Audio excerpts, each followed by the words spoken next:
দেখাও, দেখালেই তো না, ঢুকিয়ে দিলে তো। এত পাইছি ওগুলি পুরো শেষ করা যায় না। এই যে এখানে বাঁশের উপরে মিস্ত্রি চলে এসছে, আর একজন তো ওখানে হাঁটাহাঁটি করছে। আর এই দেখো মোটামুটি ত্রিপল লাগানোর কাজ শেষ হয়ে গেছে। Good morning everyone, welcome back to my new blog. আজকে একেবারে আমার ঠাকুর ঘর থেকে ব্লগটা স্টার্ট করছি। আমাদের গণেশ পুজো জানো তো এই মাসে 25 তারিখ, অর্থাৎ দুর্গা চতুর্থীতে আমরা গণেশ পুজো করছি। আমাদের ব্রাহ্মণ বিধান দিয়েছেন, আমাদের একটা ওষুধ পড়ে গেছিলো, তোমাদের বলেছিলাম না, তখন তো পুজো করতে পারিনি। তো সেই পুজোটাই আমরা দুর্গা চতুর্থীর দিন করছি, সেটা 25 তারিখ পড়েছে। তো যত দিন এগিয়ে আসছে না, বিশাল চিন্তার মধ্যে আছি জানো তো। বাড়িঘরের কাজ তো কম না, এখনো তো নেমন্তন্ন কিচ্ছু আমার সারা হয়নি। তো আজকে ভোরবেলা উঠে একেবারে ঠিকই করে নিয়েছি যে সবার আগে ঠাকুর ঘরটা পরিষ্কার করব। সমস্ত ঠাকুর নামিয়ে নিয়ে এসেছি, এখন এদের পরিষ্কার হবে, নতুন জামা কাপড় পরানো হবে, আবার জায়গা মতো বসিয়ে দেবো আমি। একেবারে কাপড় যেগুলো পাতা ছিল সমস্ত ধুয়ে ঠুয়ে মেলে দিয়েছি, এখন শুধুমাত্র ঠাকুরটা আগে পরিষ্কার করবো, তারপরে আবার জায়গা মতো তুলে দেবো।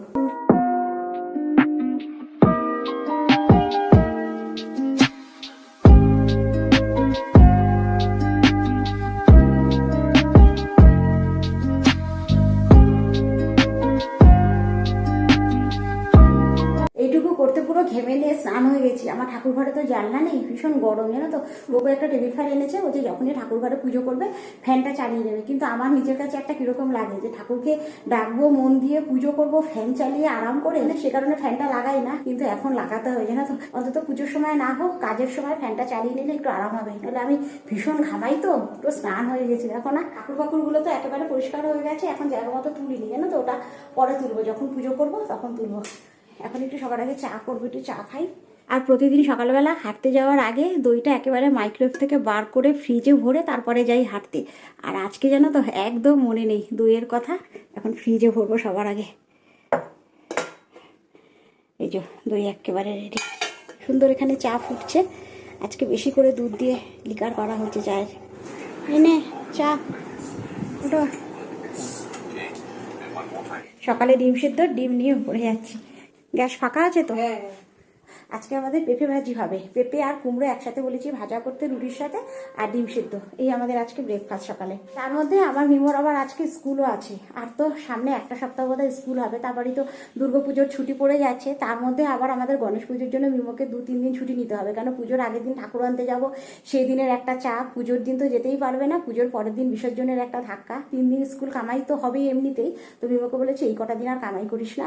আর তার মধ্যে আমার মিমো জানো তো এখন গাড়ি মোটামুটি শিখে গেছে, এখন স্কুল বেরোনোর সময় নিজেই গাড়ি বার করবে জানো তো। আমাকে বার করতে দেয় না, নিজেই বের করে, আমাকে কিছুটা নিয়ে যায়, একেবারে মেন রোডে গিয়ে আমি গাড়িটা আবার নিই, কারণ ওর তো লাইসেন্স হয়নি, সে কারণে আমি নিয়ে যাই। আবার বাড়ি আসার সময় ঠিক একই, মেন রোড ছেড়ে একেবারে ভেতরে যখন গলিতে ঢুকি মিমোই চালিয়ে নিয়ে আসে আমাকে। এত আনন্দ পায় না মিমো, কি বলবো তোমাদের। সুন্দর আমাদের ব্রেকফাস্ট আজকে, পেঁপে আর কুমড়ো একসাথে ভাজা হয়েছে, ডিম সিদ্ধ, রুটি। আর মিমো খাবে না ভাজা দেখেই খাবো না, কতক্ষণ সোফায় ওখানে উবুর হয়ে শুয়েছিল। তারপর গবু বলছে আয় আমি খাইয়ে দিই। ওর ছোটবেলাটাকে আরো ফিরে পাওয়া। হ্যাঁ আসতে, এই দেখো গাড়ি চালানোর নেশায় আমার আগে নেমে গেছে, গাড়ি বার করবে, গেট খোল। এই দেখো আজকে আমাদের ছাদে ত্রিপল টানানো হচ্ছে। এই জাস্ট মিমোকে স্কুলে দিয়ে এলাম, দেখলাম ওরা এসে গেছে। আগেই ফোন করেছিল ওরা আসবে বলে। আমি পাঁচিলে উঠে ত্রিপল টানানোর কাজ চলছে, সিসি ক্যামেরায় তোমাদের দেখাচ্ছি। ছাদে আর গেলাম না। এই যে এখানে একজন বাঁশের উপরে উঠে কাজ করছে, একেবারে তিরপলটাই শুধুমাত্র আজকে টানানো হবে। কাপড় একেবারে পুজোর 2 দিন আগে। টোটাল 2 জন, এইখানে একজন আর এইখানে একজন আছে, টোটাল 2 জন কাজ করছে। আর এই দেখো মোটামুটি তিরপল লাগানোর কাজ শেষ, এই জাস্ট মিস্ত্রিরা গেল। আজকে মোটামুটি এতটাই হলো, আর কাপড়টা পুজোর ঠিক 2-3 দিন আগে লাগানো হবে, সেই কারণে সাইডগুলো একেবারে ফাঁকা। মোটামুটি এইটুকু করতেই ওরা এসেছিল, কেন এরপর ওদেরও চাপ থাকবে। সামনে দুর্গাপুজোর একটা চাপ রয়েছে, আমার গণেশ পুজো তার একটা চাপ, তো ব্যালেন্স করে চলছে। এখানে কিছুটা করে তারপর ওরা আবার চলে গেছে তোমার দুর্গাপুজোর প্যান্ডেলে, যেখানে ওদের প্যান্ডেলের কাজ চলছে। আর প্রতিবারই তো আমার এই মাঝখানে যত গাছ আছে সমস্ত গাছ তুলে দেওয়া হয় একেবারে আমার এই ওপরের ছাদে, জানো তো। আমি ফলো করিনি, ওরা একেবারে ত্রিপল দিয়ে ঢেকে দিয়েছে ওটা। আবার এলে পরে আবার ওইটা খুলিয়ে টপ তোলাতে হবে। আর এই গাছগুলো এত বড় বড় হয়ে গেছে না, এগুলো সমস্ত ছেটে ছোট করে করে দেওয়া হয়েছে, কেন ওপরে তুলতে হবে, মিস্ত্রি দিদিরই কষ্ট হবে জানো তো, সে কারণে সমস্ত গাছ দেখো একেবারে ছেটে ছোট করে দিয়েছি। গপু এলে গপুর কাছে বকা খাওয়া জানো তো, আমি নিচে ছিলাম, ওপরে আমার আসা উচিত ছিল, কিন্তু এত রোদ উঠেছে তো সেই সময়টা আমি আর উপরে আসিনি। সবেমাত্র মিমোকে স্কুলে দিয়ে বাড়িতে এসেছি, কিন্তু ওরা করে চলে গেছে, আমিও ফলো করিনি। ওরা চলে যাওয়ার পর এখন আমি দেখছি যে ত্রিপল দিয়ে তো পুরো আটকে দিয়েছে টবগুলো, এত বড় বড় টব কি করে ওপরে তোলা হবে। আবার ওই কাপড় লাগাতে যখন আসবে তখন আবার বলে দেবো যে ত্রিপলটা একটু ফাঁকা করে খুলে গাছগুলো ওপরে তুলে দিয়ে তারপর যেন কাপড়টা লাগায়। আর গাছগুলো তুলতে খুব কষ্ট হবে তো ওদের, এত বড় বড় হয়ে গেছে আমার গাছ, সে কারণে ছেটে একেবারে ছোট করে দেওয়া হয়েছে। না হলে এই সমস্ত বুগেনভিলিয়া আমি জানো তো সেই নভেম্বরের শেষের দিকে আমি ছাঁটি, তাহলে শীতের সময় আবার বেশ ভালো রকম ফুল দেয়, কিন্তু এবার আগেই কেটে দেওয়া হয়েছে। আর আজকে আমাদের বেশি আইটেম হয়নি জানো তো, একদম সিম্পলের উপরে। এখানে কাঁকরোল আলু চিংড়ি মাছ দিয়ে একটা তরকারি বড় করে করা হয়েছে, আর চিংড়ি মাছ ভাপা। গপু অনেকটা চিংড়ি মাছ এনেছিল, এখানে ভাতের মধ্যে একেবারে টিফিন বক্সে দেওয়া হয়েছে। চিংড়ি মাছটা খুব নরম হয়, সর্ষে লঙ্কা সমস্ত বেটে মশলা মাখিয়ে তেল ফেল দিয়ে টিফিন বক্সে করে ভাতের মধ্যে দিয়ে দেওয়া হয়েছে। মাছটা খুব সফট হয় এইভাবে করলে। 5টার মতো বাজছে, তৈরি হয়ে নিয়েছি, যাচ্ছি মিমোকে আনতে। মিমো 5:15-তে ছুটি।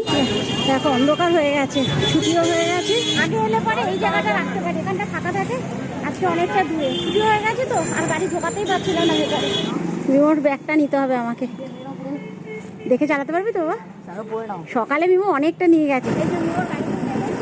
মিমোর কাঁধে হাত দেওয়া যায় না, কাঁধে হাত দিলে ডিস্টার্ব হয়। শিলপাড়া থেকে একটুখানি আমি ভেতরে ঢুকেছি, বাকিটা মিমোই নিয়ে যাচ্ছে। মজা আসছে? বারবার ব্রেক চাপছিস কেন? কেন দাঁড়িয়ে পড়ছি তো।